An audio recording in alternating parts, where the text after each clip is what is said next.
Sorry.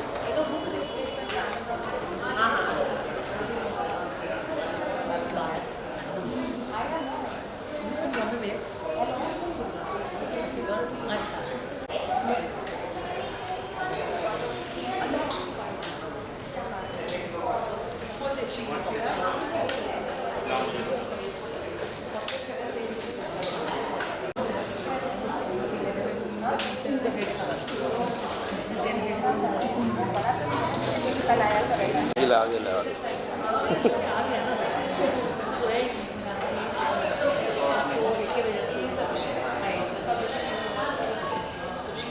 Hi, good morning. No. I'm waiting for him to.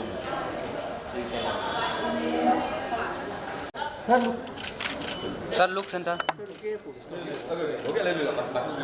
एक minute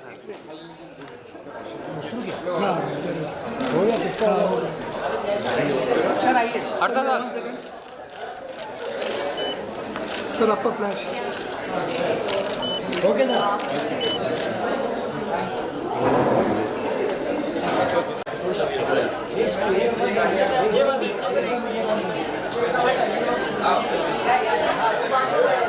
with that superpower. Time travel. Lovely. Anybody else? Flying. Lovely. One more. Reading minds. Skip the traffic. Who else wants that superpower? Yeah, I think everybody needs that. I can see. You look young enough. Come on. Transportation, skip the traffic. Oh my god. Thank you so much for that. Okay. So now, let me now take this opportunity to introduce the creative genius behind The Rise of the Fallen. Any idea who's the author? All of you know that, right? Of course. A man of many talents. While you may know him as a producer, actor, director, HISHEK Krishnan is not just that. He's also an author, a storyteller, a Cannes Short Film Festival award winner. And did I mention that he's also a self-proclaimed punster? He's smiling, he's giving us back. He's agreeing. Okay, so brace yourself for a morning filled with wit and whimsy.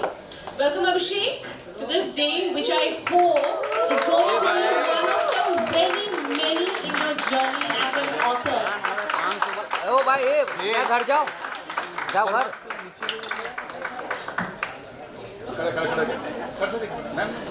Okay, now let's move to our esteemed chief guest for the day, the maestro of Indian cinema, HANSAL MEHTA sir. He needs no introduction, right? But he definitely deserves a standing ovation. Directing shows to critically acclaimed films like Shahid, City Lights and the hit show Scam 1992. I'd like to tell you sir, I watched that series like anything. You owe me a lot of time for that. Well, after that I think people have been literally telling me, people have been literally telling me that I've been using that sentences everywhere. But thanks a lot to you for such a creation.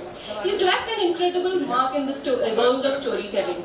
HANSAL MEHTA sir, we are honored to have you with us today. Your presence really elevates this event to new heights. Mumbai awaits your insights and the thoughts that you have on this momentous occasion, and I'm very happy to welcome you to this occasion.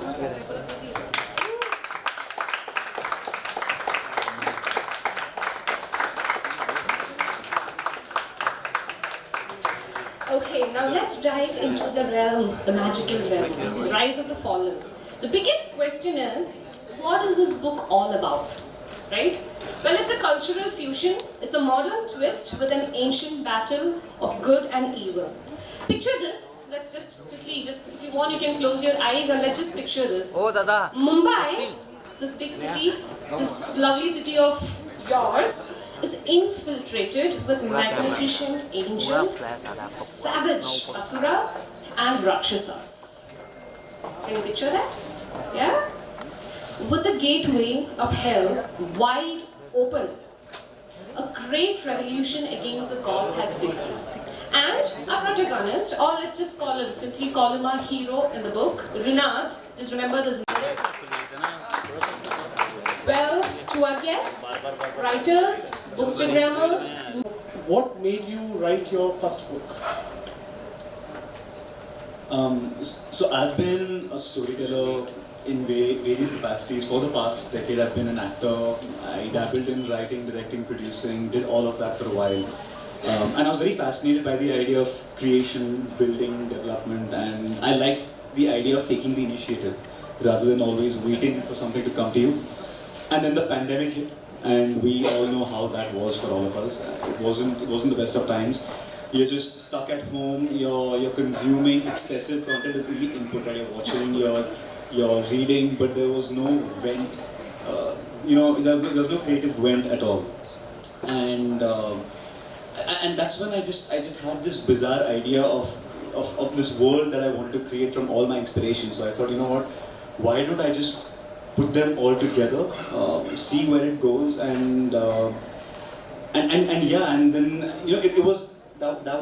that's what actually gave me some kind of purpose and drive through COVID. I would wake up at 5 and sit there to write, gave me some sense of passion. I remember even when I actually had COVID, I would pop dolos, and when you pop dolo, you have this brief window when you feel like the fever has subsided. And then I would quickly jump and write a few lines to feel a little fulfilled. Okay, aaj kuch to kaam kiya.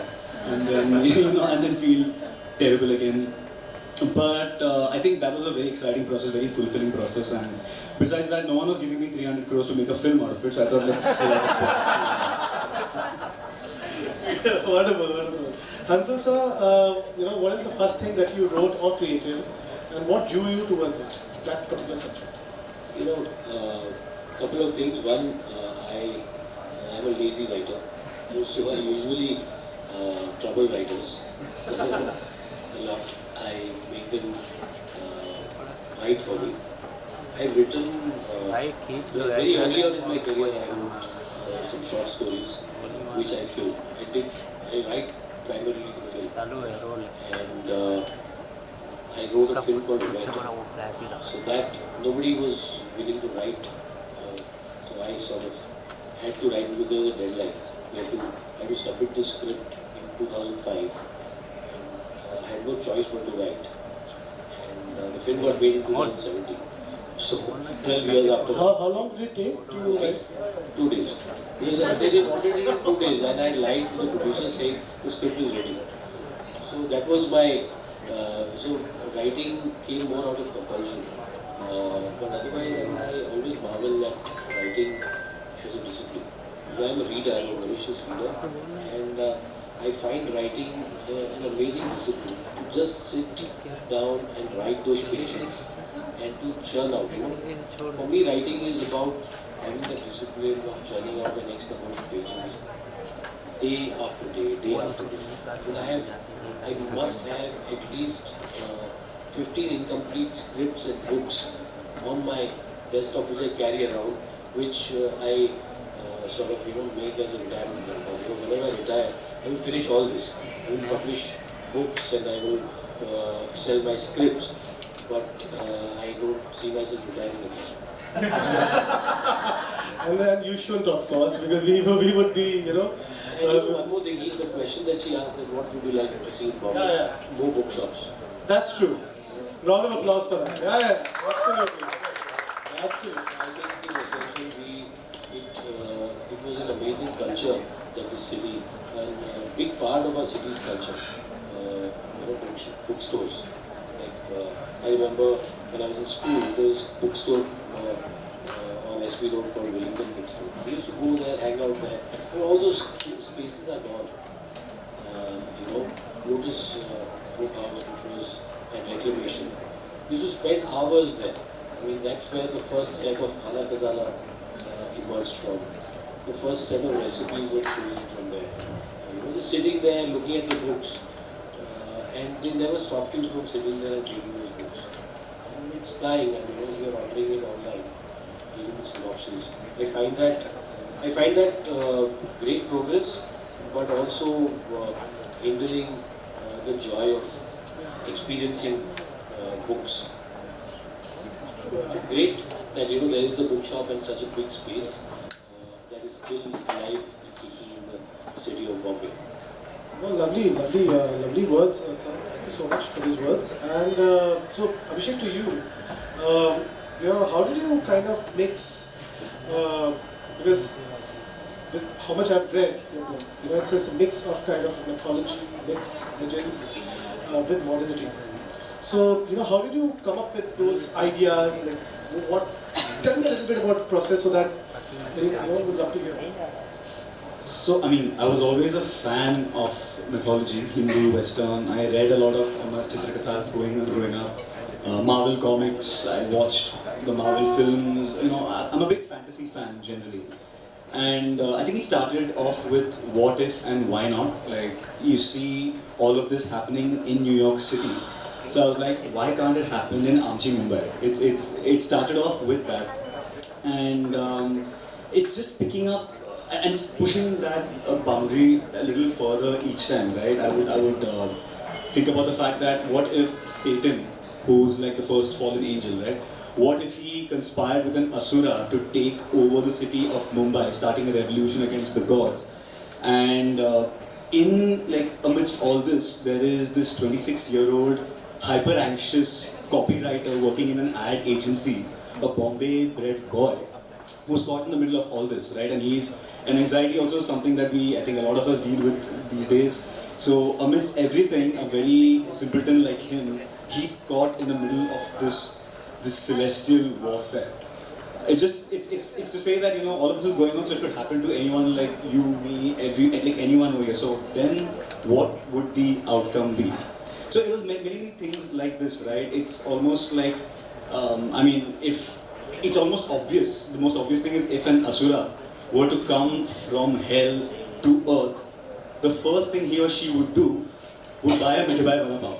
Because it's like, why would he not? He doesn't get Vada Pavs in hell. So it's things like this, like why not? What if? Why not? What if? And I think all these things just somehow came together and it became what it is. Yeah. One of the good things about writing by fusing modern and mythology is that in today's times when you have to be very careful about making political statements, it's a great way to say it and also make it look like a fantasy, because it's fast becoming a fantasy. But what's your relationship with the myths as well, sir? Like, what's your relationship with myths, legends? We've grown up reading myths and legends and imagining they are the founding the foundation of your imagination, of your ability to look at the world not in such flesh and bone. They transport.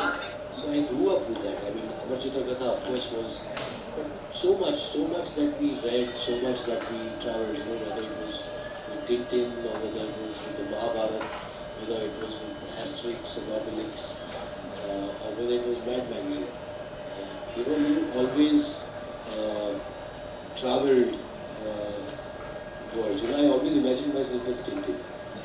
Traveling into time, into a place, finding things. I mean, Indiana Jones always fascinated me as a character until they made the last one.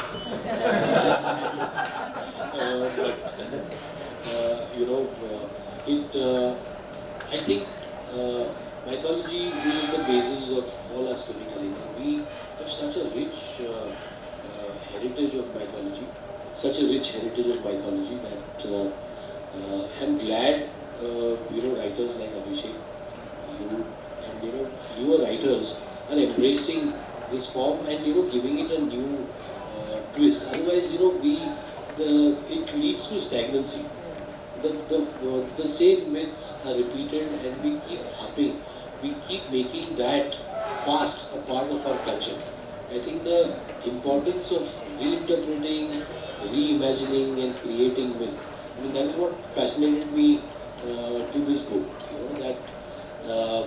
How about a gangster story set in Mumbai gangster story, but it's not Satya. And set in a mythical time. The victory of good over evil, which is a story, cop versus gangster story, but it's set in another time. And I think that is fascinating, that you take a myth and you sort of connect it to the world that you're living. And that's what we do all the time. We're living in Mahabharata. We are being forced to believe it's Ramayana. Yeah, we need more myths. Any project that you are working on regarding myths? Well, like him, I don't get enough money to make my movies. Lovely. Okay. That's the hope. So let's hope that any producers looking out there, please give. Mahatma Gandhi is fast becoming mythology for us. Oh, yes, that's the next. He's becoming mythology because people almost believe that it did not exist. Yeah, so a lot of mythical elements in the book, Abhishek, especially angels, right? I mean, so how do they play a significant part in the book? Because I write a lot of on Hindu myths myself, and I'm a Christian, by the way. So it's something like, how did I believe you are Hindu, right? Yeah, you're Hindu. That's just confirmed. But yeah, so are you writing an angel? So that's very interesting. Like, what was the dynamics? What do the angels play a significant part in the book? I think again, coming back to what all I was fascinated by, I am fascinated by your angelology, as they call it. So whether it's Western mythology, Hindu mythology, Greek, all of it alike. So I've taken kind of bits and pieces from all of that. I think the idea of angels, it's basically that what if the concept of fallen angels comes in the Bible, right? Satan, the first of the fallen, has been sent down and then he's kind of banished into hell. And I thought, why can't that be integrated with these other elements? You've got celestial offspring, celestial parents, which is something that is there also in the Mahabharata. You see the Pandavas, each one has a celestial parent, right? So that element is there. Asuras and Rakshasas, that element is from Hindu mythology, and angels, of course, is from. So the idea was to bring all of it together. It is the concept of hell and heaven exists, I think, throughout, wherever you go. The idea of good versus evil, that is something that exists throughout. So why can't you just take bits and fuse them up together? And more than that, also, it was a great way, it was kind of the inciting incident, a great way to begin the story, because the fallen angels, they kind of, they are in cahoots with the Asuras and Rakshasas, and the gateway of hell opens, and they unleash themselves onto Mumbai. So the story begins from there. So it felt like a great way to start the book. And so what would be your advice to the young artist out there, who might be, this will be covered everywhere, so anything you would like to give inspiration? I think it's just doing, what Nike says, just do it. I think that is important. Doing is so important. Very often we think, why am I not a writer? Because I haven't done it. You sit there, it's a lonely job. You sit, you write, you stare at a blank page, you feel sometimes, you revisit what you've written, it's terrible. And then you go back and write. You write, you rewrite, and that, I think that sheer discipline is what every artist needs. To never give up, to continue doing. That is important. And of course, it needs, ultimately it needs a patron. I mean, as a publishing house, what you are doing, it needs many more such people to bring that work out. Every piece of art has an audience, whether it's one person or a million people. I think you have to write it for that one person first, which is yourself. Do it for yourself. You're the first member of the audience. You're the first consumer. You're the first reader. Do it for yourself. A million will follow, but continue doing it. Don't give up. If you can read what you've written, then